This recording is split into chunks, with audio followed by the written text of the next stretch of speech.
this. I don't want to die.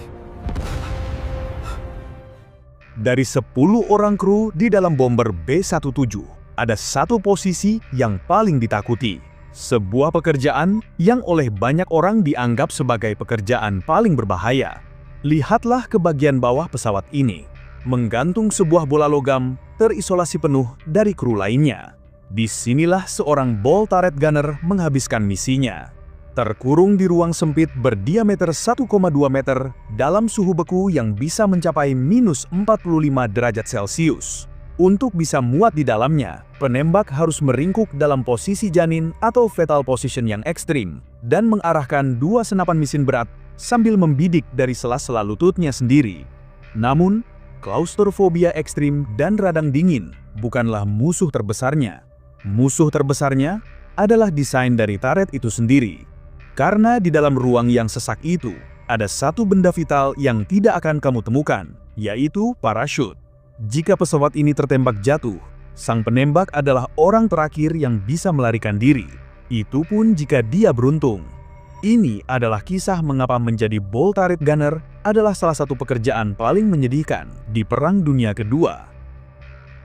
Di awal Perang Dunia Kedua, Angkatan Udara Amerika Serikat memiliki sebuah kebanggaan, yaitu Boeing B-17, sebuah bomber strategis yang revolusioner. Dengan selusin senapan mesin kaliber 50 yang menyembul dari hampir setiap sudut, seorang jurnalis yang terkesan menjulukinya Flying Fortress atau benteng terbang.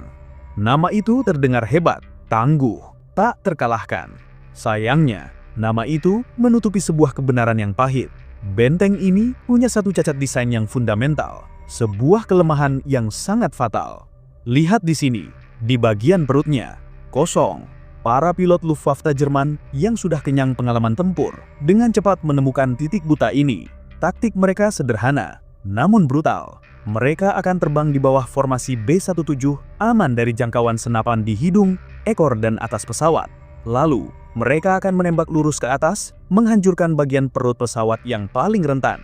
Bagi kru Amerika, ini adalah mimpi buruk. Mereka ditembaki dan tidak bisa membalas. Para insinyur di Boeing jelas panik. Mereka harus segera menutup lubang ini.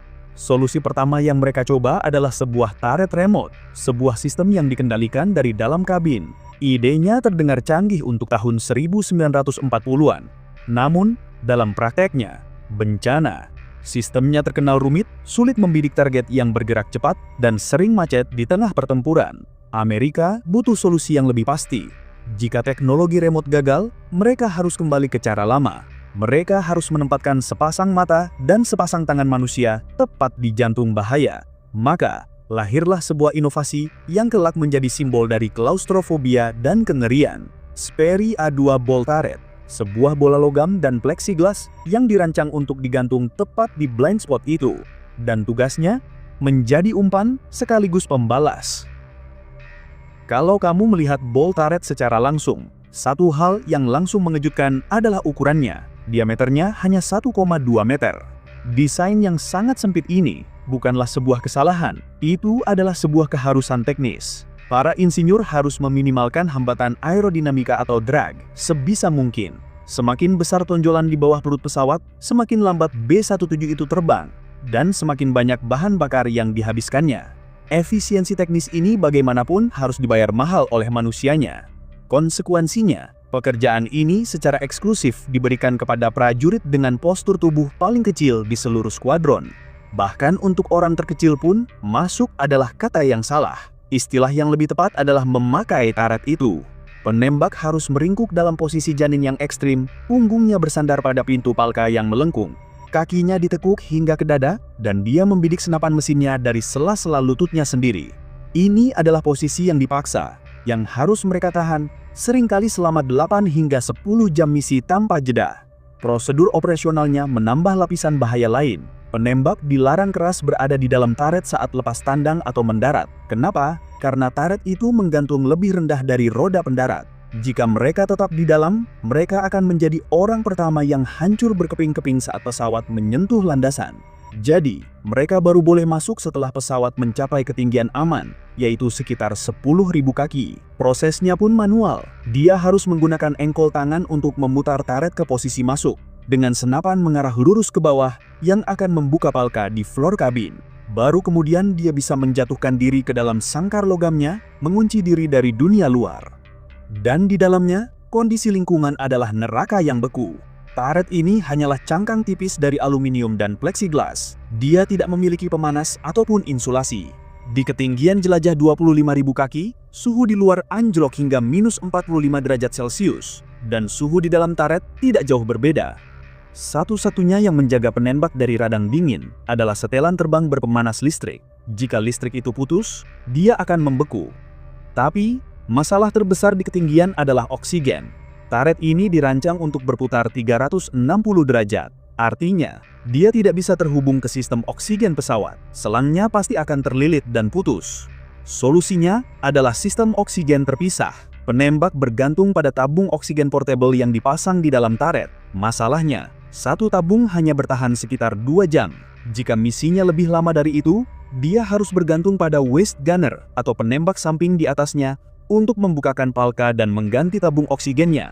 Semua itu mungkin saja dilakukan di tengah pertempuran sengit. Semua siksaan fisik ini, posisi janin yang menyakitkan, prosedur masuk yang rumit, dan udara beku yang menipis, harus mereka tanggung bahkan sebelum satu peluru pun ditembakkan.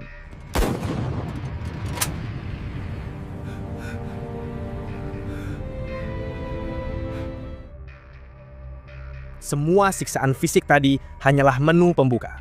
Kengerian sesungguhnya dari pekerjaan ini baru dimulai ketika musuh muncul. Dan setidaknya ada 4 skenario di mana seorang ball turret gunner hampir tidak memiliki harapan. Skenario pertama, posisi ball turret yang menggantung di bawah perut pesawat menjadikannya target yang paling logis. Tembakan flak atau artileri anti pesawat meledak dari bawah. Dan seperti yang kita tahu, pilot-pilot tempur Jerman sengaja menyerang dari bawah tepat di blind spot yang dijaga oleh turret ini.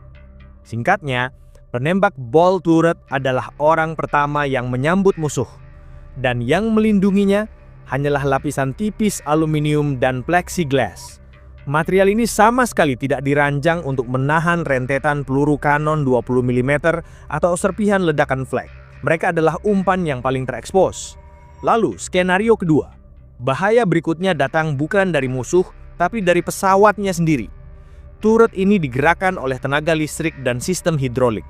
Jika pesawat tertembak dan kehilangan daya atau sistem hidroliknya rusak, turret itu akan mati. Penembak akan terjebak.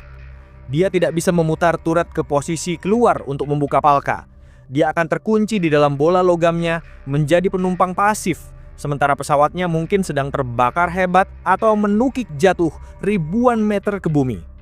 Kemudian, skenario ketiga. Pendaratan darurat. Ini adalah skenario yang paling ditakuti. Jika pesawat B-17 mengalami kerusakan parah dan tidak bisa mengeluarkan roda pendaratnya, pilot tidak punya pilihan selain melakukan belly landing atau mendarat di atas perutnya. Bagi kru lain di dalam kabin, itu adalah prosedur yang keras namun masih bisa diselamatkan. Bagi ball turret gunner, itu adalah hukuman mati. Turret yang menggantung adalah bagian pertama yang akan menghantam tanah. Dalam sepersekian detik, benturan itu akan menghancurkan bola logam tersebut beserta isinya. Tidak ada peluang selamat. Dan skenario keempat adalah masalah parasut. Ini bukan karena kelalaian, ini murni karena fisika. Di dalam bola sempit itu tidak ada satu inci pun ruang tersisa untuk menyimpan parasut. Penembak tidak bisa memakainya. Parasut standar seorang kru, sebuah chest pack, disimpan di dalam kabin di atasnya. Sekarang mari kita bayangkan skenario paling umum. Pesawat tertembak fatal dan alarm bailout berbunyi di seluruh intercom. Bagi kru lain, itu adalah sinyal untuk bergegas ke pintu keluar. Bagi ball turret gunner, itu adalah awal dari serangkaian prosedur yang hampir mustahil. Pertama, dia harus sadar dan tidak terluka. Kedua, listrik di pesawatnya masih harus menyala. Ketiga, dia harus menggunakan tuas kontrol untuk memutar turret ke posisi keluar yang presisi. Keempat, dia harus membuka palka, melawan gaya G jika pesawat menukik, dan menarik dirinya naik ke kabin yang mungkin sudah penuh asap atau api. Kelima, Dia harus menemukan parasutnya di tengah kekacauan itu, memakainya dengan benar, dan baru kemudian melompat. Bagi Ball turut Gunner, alarm bailout seringkali bukanlah sinyal penyelamatan. Itu adalah vonis kematian. Statistik ini bukan hanya angka, ini adalah kenyataan yang dihadapi manusia nyata dengan kisah-kisah yang melampaui imajinasi liar kita.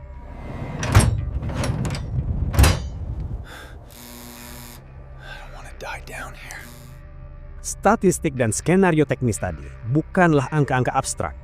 Itu adalah kenyataan yang dihadapi oleh manusia-manusia nyata. Dan di antara ribuan misi, ada dua kisah yang mewakili dua sisi ekstrim dari takdir seorang Ball Turret Gunner. Kisah pertama adalah tentang kemauan keras melawan skenario terburuk. Pada 1 Mei 1943, Sersan Maynard Snuffy Smith, seorang prajurit yang tidak disukai krunya, terjebak dalam misi pertamanya. Pesawatnya dihantam flak di atas Brest, mematikan listrik turretnya. Di atasnya, kabin terbakar hebat. 3 kru panik dan melompat keluar. Smith berhasil keluar secara manual dan mendapati dirinya sendirian di neraka. Selama 90 menit, dia seorang diri melakukan 3 hal. Melawan api, bahkan menggunakan air kencing saat pemadam habis. Memberi tolongan pertama pada penembak ekor yang terluka. Dan melompat antara 2 waist gun yang kosong untuk menembaki pesawat tempur musuh. Snuffy Smith berhasil menyelamatkan pesawatnya dan dianugerahi Medal of Honor. Kisah kedua adalah tentang apa yang terjadi ketika semua pilihan dirampas.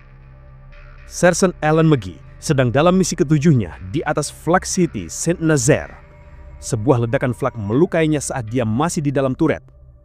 Dia berhasil keluar hanya untuk menemukan mimpi terburuknya. Parasutnya telah hancur oleh serpihan ledakan. Saat dia mencari cadangan, FW-190 merobek sayap pesawatnya. McGee pingsan dan terlempar keluar dari ketinggian 20.000 kaki tanpa parasut. Dia siuman saat sedang jatuh bebas. Sadar ajalnya tiba, dia pasrah dan berdoa. Namun, Alan McGee tidak mati. Dia menghantam atap kaca stasiun kereta api Saint-Nazaire. Kaca itu pecah, secara ajaib memperlambat jatuhnya. Dia ditemukan tentara Jerman dengan puluhan luka parah, tapi hidup. Kisahnya dikenal sebagai keajaiban Saint-Nazaire. Hidup sebagai Ball Turret Gunner jelas bukan sekedar sebuah pekerjaan berbahaya. Itu adalah bentuk siksaan psikologis dan fisik yang unik dalam sejarah peperangan. Ini adalah sebuah konflik berlapis. Bukan hanya manusia melawan manusia, tapi juga manusia melawan mesin, melawan desain turret yang mengurung mereka. Dan yang paling krusial, ini adalah pertarungan manusia melawan probabilitas, melawan statistik dan skenario fatal yang tampaknya menumpuk untuk melawan mereka. Kisah Maynard Snuffy Smith dan Alan McGee adalah dua sisi ekstrim dari koin yang sama. Smith adalah anomali dari kemauan keras yang berhasil mengalahkan skenario terburuk. McGee adalah anomali dari keajaiban murni yang menentang hukum gravitasi. Tapi bagi ribuan penembak lain yang namanya tidak tercatat dalam sejarah, mereka yang terjebak di dalam turret yang mati atau mereka yang hancur saat belly landing, mereka adalah prajurit-prajurit pemberani yang secara sadar setuju untuk terbang di dalam peti mati mereka sendiri. Gimana menurut kalian? Tulis pendapat kalian di kolom komentar ya.